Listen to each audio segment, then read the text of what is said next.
Olá! O ES Rural de hoje fala sobre preservação da natureza. Vamos conhecer os sistemas agroflorestais, uma estratégia que o produtor rural capixaba tem para produzir e, ao mesmo tempo, proteger o meio ambiente. Aqui na Fazenda Experimental do Incapé, em Viana, na Grande Vitória, o sistema está implantado há 6 anos.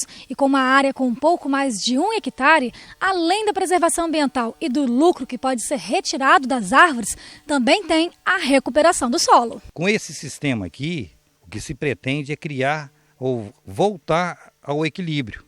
Que uma vez equilibrado, você não vai ter necessidade de lançar mão desses produtos. Ações assim estão ajudando a diminuir o desmatamento no Espírito Santo. Mas tem mais coisa no ES Rural de hoje.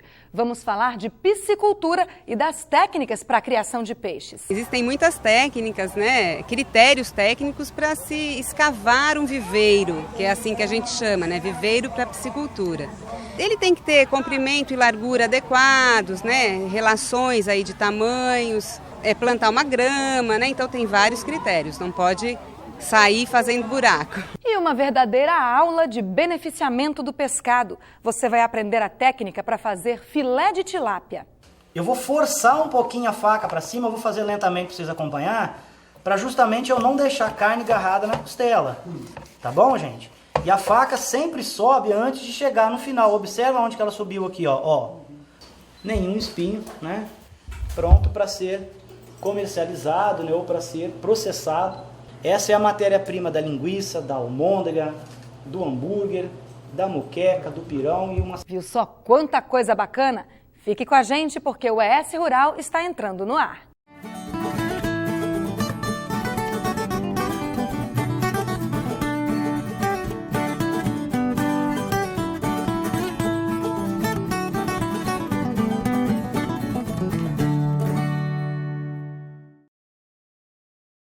Bom dia, tudo bem? No ES Rural de hoje você vai aprender a técnica de beneficiamento de pescado. Como fazer filé de tilápia sem desperdiçar o peixe? Quem ensina os detalhes pra gente é o instrutor do Senar, Serviço Nacional de Aprendizagem Rural, Fabiano Giori. É o seguinte, um animal já pronto para o abate, em torno aí de umas 750 a 800 gramas, A gente pode observar aqui as nadadeiras, as escamas, elas estão íntegras, o animal está com saúde, a mucosidade visível, que é uma defesa que o animal tem contra a entrada de fungos, bactérias e outros tipos de doença. Essa nadadeira a gente chama de nadadeira dorsal ou espinhal, a nadadeira que serve para dar equilíbrio para o animal e também autodefesa. É um espinho muito pontiagudo, uma sequência de diversos espinhos. Essa é a nadadeira caudal, que serve para impulsão no animal. Depois nós temos uma nadadeira peitoral, ou lateral, que é essa daqui do ladinho aqui, Vou virar o animal aqui para o outro lado aqui, Seria basicamente essa nadadeira aqui, peitoral ou lateral. E uma outra nadadeira chamada pélvica, que é essa daqui, na parte de baixo do peixe, que também tem um conjunto de 2 espinhos que são perfurantes. O peixe, para mostrar que ele está com qualidade, que ele está num bom estado de saúde, as brânquias têm que estar sempre rosadas e brilhantes. Olha lá como elas estão bem rosadinhas e brilhantes e íntegras. Elas não podem estar se desmanchando, que é sinal que o animal já está em estado de decomposição. Pessoal, existem diversas técnicas de filetagem. Vou usar uma das técnicas que a gente trabalha de uma maneira mais rápida, mais precisa e que tem um aproveitamento melhor do peixe. Tá bom? Então, a primeira parte, a gente segura o opérculo do peixe com os dedos indicadores e médio e o polegar faz essa pressão aqui, que evita que se o animal pular, ele possa estar me ferindo com suas nadadeiras, Embora o ideal, a gente sempre abater o animal com choque térmico, e ele já está morto, abatido na hora da gente fazer o processo de filetagem. Tudo bem? Então, a gente faz um corte, entre essas duas nadadeiras, fazer um corte aqui, transversal, sempre puxando o corte bem para o lado da cabeça do peixe aqui, para aproveitar, que se você cortar muito aqui, você perde uma parte considerável do filé. A gente inicia, tem gente que começa da cauda, tem gente que começa daqui, tá? Independente, o importante é que ela venha rente a espinha dorsal, para que a gente tenha o máximo de aproveitamento possível de filetagem, gente, ó. Estão vendo aqui? Se eu levantar com o polegar, a gente vai ver que a faca passou, ó, bem próximo dos espinhos, tá? Para não ficar filé para trás, ó. Então eu vou virar a faca aqui, ó, pro lado oposto, ó. E vou vazar aqui na parte da cauda, ó. Vou levantar aqui com o polegar e vou continuar tirando aqui o filé do peixe. Existem duas maneiras. Eu posso passar por cima do espinho e tirar o filé, ou eu posso cortar juntamente com o filé os espinhos e fazer a retirada da costela em outra ocasião. Ó, aqui eu já estou cortando costela, tá? Ó, vou continuar aqui para a parte da barriga e vou ligar, ó, esse corte como o primeiro corte que eu fiz anteriormente, ó. Então eu circulei o peixe todo, certo? E vou cortar agora aqui, ó, apenas as costelas, ó. E vou tirar já um lado aqui do filé, ó. Tá? Então eu tenho um filé de um lado retirado, certo? Vou passar uma aguinha aqui. Vou vir com a faca aqui, ó. Eu vou forçar um pouquinho a faca para cima, eu vou fazer lentamente para vocês acompanhar, para justamente eu não deixar a carne agarrada na costela. Tá bom, gente? E a faca sempre sobe antes de chegar no final. Observa onde que ela subiu aqui, ó. Para eu aproveitar uma parte da barriga. Aqui tá, ó, assim, dessa forma, tá bom? E venho com a faca e vou escorregando a faca aqui, ó, para eu separar o couro. E vou olhando, ó. A gente vai sempre olhando, porque se eu tosar muito a faca, eu vou cortar o couro. E se eu forçar menos, eu vou deixar a carne no couro, tá? Então existe um equilíbrio, né, que a gente vai encontrar de acordo com a prática que a gente for pegando durante o trabalho. Eu vou aqui, ó, lentamente, ó, para vocês acompanharem, ó. Vou tirando o couro. Existe uma metodologia de curtimento de couro também, que eu falei anteriormente. Você pode trabalhar com artesanato, por exemplo, ó, né? Fica o couro íntegro. Essa técnica de filetagem, ela possibilita um aproveitamento melhor do filé, que é essa parte aqui. Detalhe, aqui ainda tem um espinho. Se a gente pegar aqui, ó, dividir o filé em 3 partes no tamanho, ó, eu tenho uma parte aproximadamente, 2 partes. Na terceira parte do lado da cabeça, próximo da cabeça, 1/3 do filé. Eu vou vir com a faca e vou fazer um corte e vou tirar essa carreira de espinhos. Como é que é o nome disso aí? Isso aqui a gente chama de V, né? Tirar o V do peixe. Nenhum espinho, né? Pronto para ser comercializado, né? Ou para ser processado. Essa é a matéria-prima da linguiça, da almôndega, do hambúrguer, da moqueca, do pirão. Nossa, dá para fazer bastante coisa com filé de tilápia, não é mesmo? Se você quiser participar de um curso de beneficiamento de pescado, é só entrar em contato com o escritório do Incaper do seu município. Mas processar o filé de tilápia é praticamente o final da cadeia de produção. O trabalho começa lá nas propriedades rurais de base familiar do Espírito Santo. E o Incaper presta assistência ao produtor rural desde o início do processo. Para produzir peixe de qualidade, é preciso seguir algumas recomendações. E as técnicas adequadas de produção da tilápia começam antes mesmo de fazer o tanque. Olha só. A piscicultura é uma atividade que vem crescendo bastante no Espírito Santo, mas o produtor que está interessado em criar peixe não pode começar cavando o tanque de qualquer jeito não é isso? Ao meu lado, Juliana de Barros Vale, que é coordenadora do programa de piscicultura do Incaper, Aquicultura e Pesca. Juliana, não dá para cavar tanque de qualquer jeito. Não, exatamente, não dá. Existem muitas técnicas, né, critérios técnicos para se escavar um viveiro, que é assim que a gente chama, né, viveiro para piscicultura. Ele não pode aflorar lençol, né, você não pode chegar na água, deixar a água minar dentro do seu viveiro. O solo do terreno tem que ser adequado, não pode ser um solo arenoso, senão a água infiltra, você não consegue reter aquela água na estrutura. Ele tem que ter comprimento e largura adequados, né? Relações aí de tamanhos, tem que ter os taludes 45 graus, depois plantar uma grama, né? Então tem vários critérios, não pode sair fazendo buraco. A temperatura da água também interfere? Sim, interfere sim. É sempre recomendado que os peixes sejam, né, criados numa temperatura acima de 20 graus, né? São peixes tropicais, então a gente tem que estar numa região quente para que o ciclo de produção seja mais rápido, embora tenhamos espécies de clima frio, como a truta, por exemplo, que nós temos aqui no Espírito Santo também. A truta de clima frio, mas tem algumas espécies, como você acabou de falar, tropicais. Quais são as espécies mais cultivadas aqui no Espírito Santo? Olha, as espécies mais cultivadas, o carro-chefe é a tilápia, mas nós temos produção de pintado, nós temos a produção da própria truta, tambaquis, carpas, né? Mas o carro-chefe é a tilápia porque o mercado é muito bom, né? O produtor rural que está interessado em iniciar o cultivo, iniciar a piscicultura, como é que ele deve proceder? Eu recomendo que ele procure uma orientação técnica, né?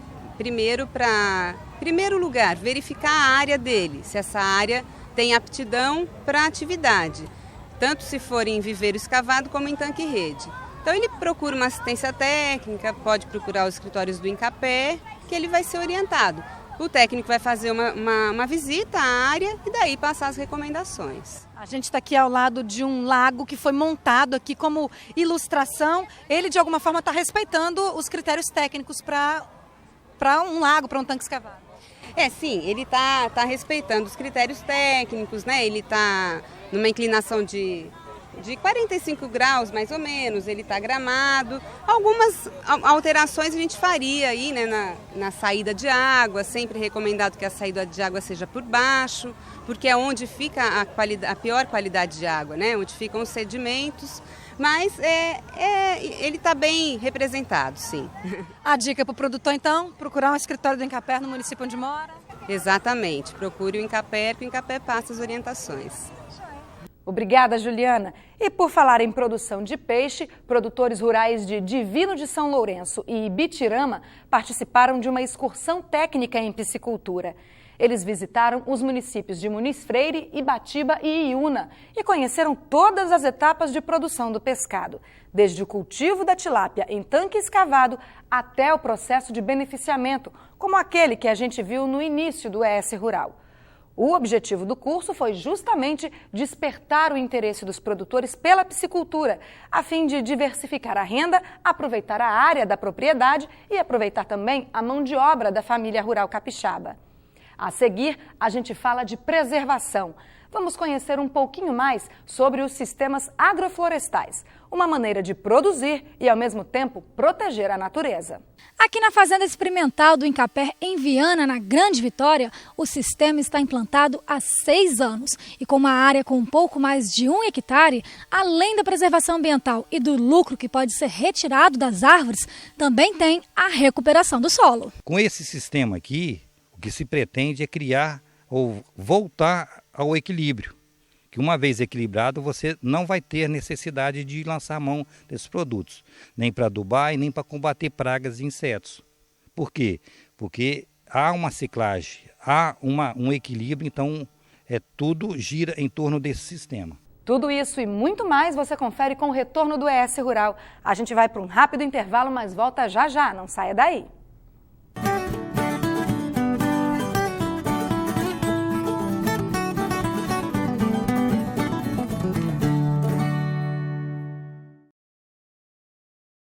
O ES Rural está de volta falando de um péssimo exemplo. Mais de 1 hectare de vegetação nativa desmatado sem autorização foi identificado pelo Instituto de Defesa Agropecuária e Florestal do Espírito Santo, o IDAF, no distrito de São Jorge Tiradentes, município de Rio Bananal, norte do Espírito Santo. O técnico do IDAF que esteve no local disse que se tratava de vegetação em estágio médio de regeneração. O responsável foi multado e a área embargada até a recuperação do espaço. Na ocasião, também foram apreendidos 6 metros cúbicos de toras que estavam no local. Felizmente, casos assim estão se tornando cada vez mais raros e as iniciativas de preservação vêm aumentando. A Fundação SOS Mata Atlântica e o Instituto Nacional de Pesquisas Espaciais, o INPE, divulgaram dados sobre os remanescentes da Mata Atlântica aqui no estado. O Espírito Santo registrou uma queda de 43% no desmatamento em relação ao ano anterior.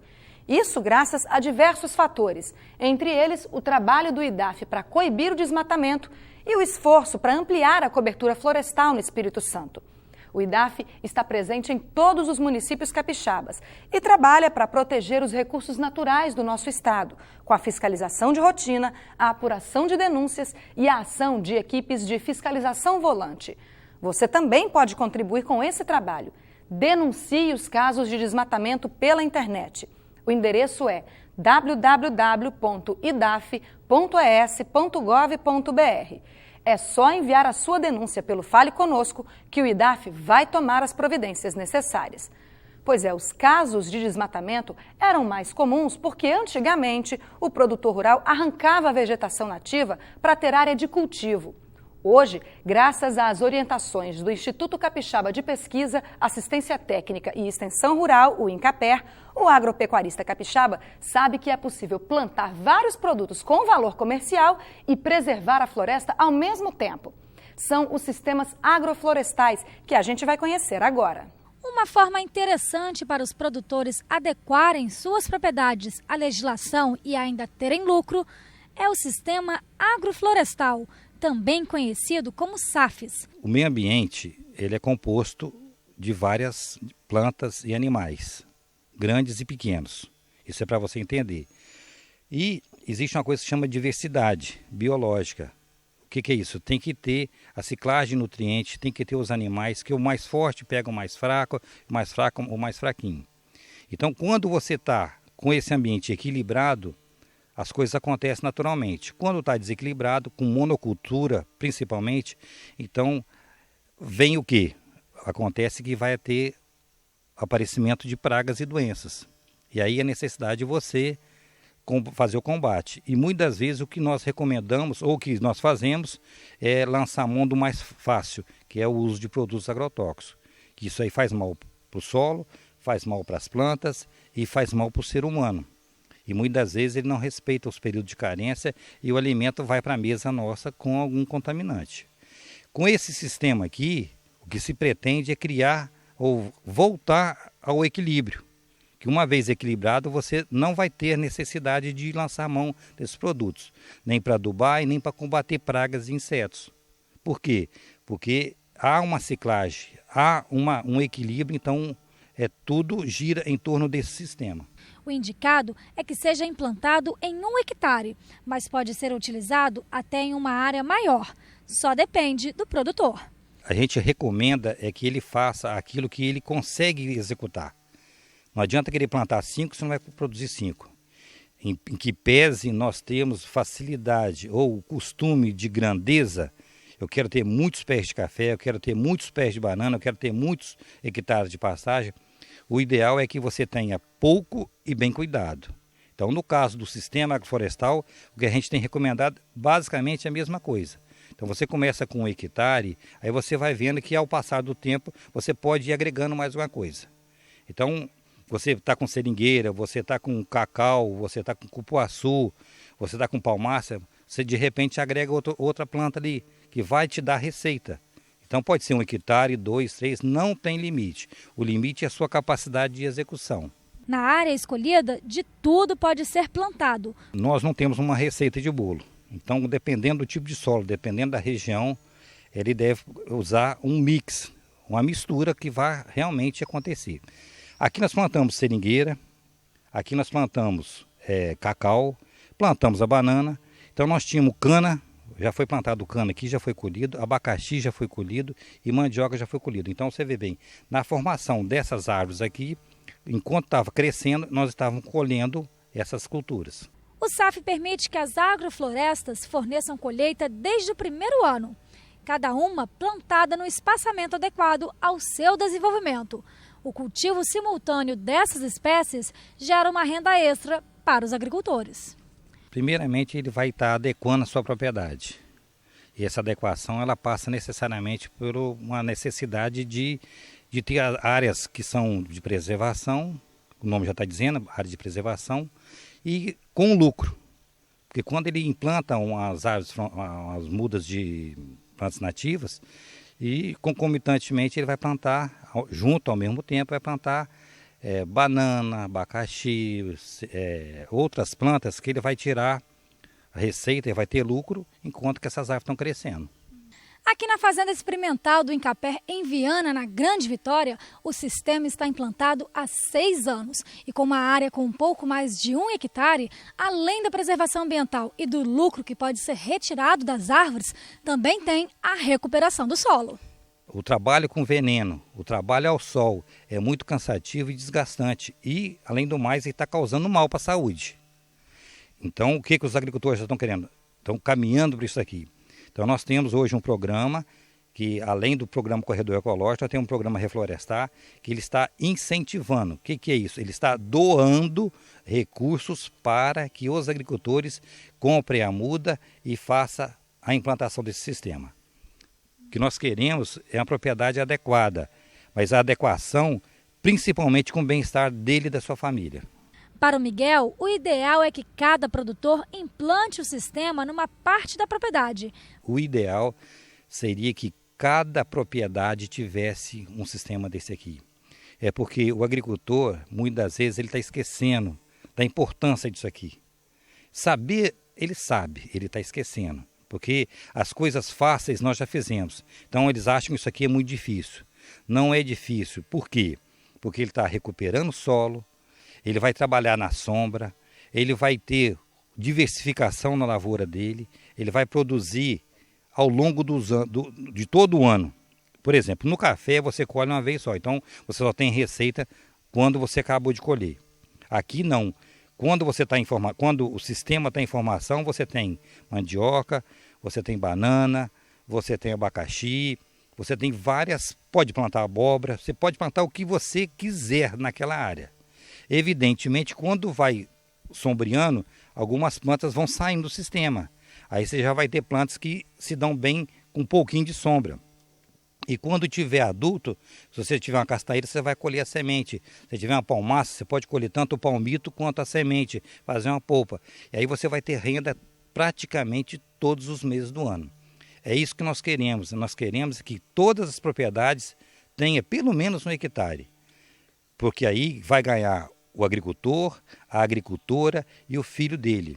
Porque o filho, ele pode vir aqui coletar um cupuaçu, ele pode vir aqui coletar uma mandioca, ele pode aqui colher uma laranja, ele pode colher um abacaxi. Então isso não é trabalho penoso, em que pese muitas vezes achar que é trabalho, só o homem tem que trabalhar, mas a família do pequeno agricultor, ele lá trabalha.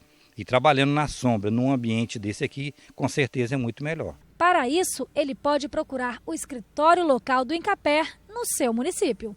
Ele deve procurar o nosso escritório do Incapé, que felizmente nós temos um escritório em cada município, às vezes até mais de um escritório, e ele se fazer o cadastro e colocar a necessidade dele aderir a esse programa que eu tenho dito que é tudo de bom.